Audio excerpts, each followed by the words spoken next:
Hey garden family, welcome back to the channel. I'm Chrissy, this is Barefoot in the Garden, and today I want to show you guys my beautiful tomato plants. There's 8 of them. They're looking great, they're growing fast. Look at that one. But some of them are laying on the ground, and we all know what that means, blight.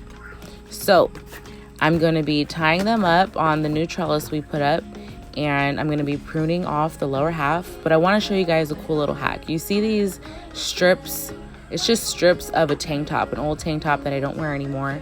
I cut them into small strips like that, and that's what I use to tie up a lot of my vining plants and flowers and stuff like that. It saves me money on buying those cheap little plastic ones that break after a couple rains. They snap.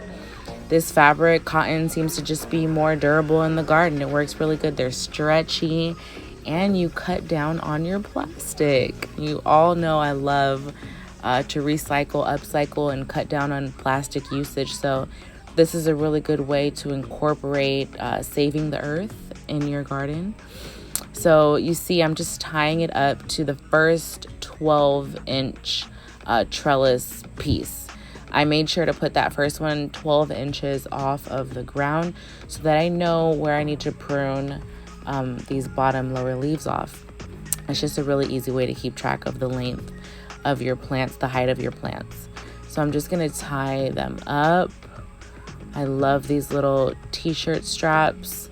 They're super stretchy. You can put them wherever you need to. They're just really great. So I'm gonna trim off that bottom half with my finger. I don't use any special tools for it. You can just snap them off wherever you feel the need to.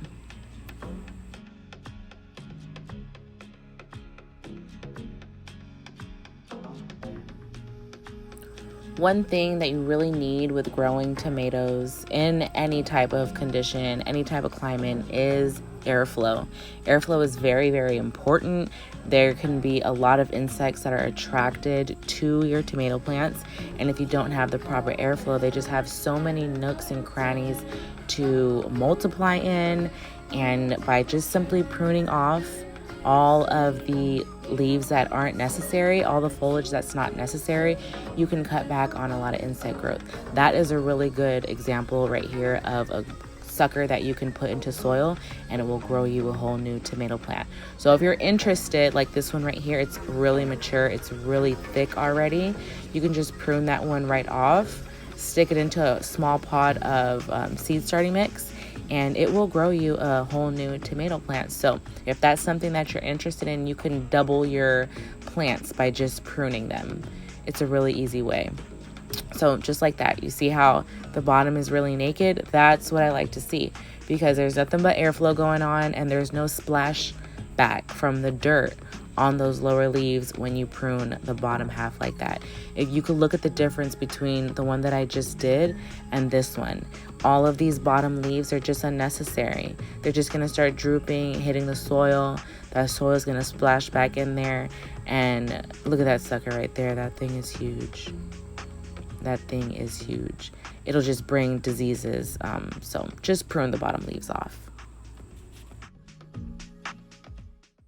Now that I've gotten them all tied up, they will start to grow up the trellis, even though they look a little wonky right now. That's because they've been growing on the floor. After a couple days, they'll readjust to the way that the sun is. They'll stretch back up towards the sun. This one is still a little bit too short for me to tie up. The one on the left, I did the 2 in the middle, and then the one on the right is pretty sturdy. I just need to go in and prune those bottom leaves off. I want to show you guys the pepper and zucchini bed. I do have some bunching onions in there and some sage. Everything's growing pretty well. I don't have any complaints. 2022 is looking beautiful so far. We have a lot of things we still need to get planted. I'm still working on that middle trellis. That area over there is out of control. I mean, the rains just made everything grow so big. If you haven't checked out my last video, I was showing you guys the chicken run that we're building, This is just some footage from that video. It's the last one that I uploaded on my channel. So if you're interested in catching up with what we have going on, go ahead and watch that video now. But until next time, y'all, keep loving life, keep growing your own food, and grand rising to all.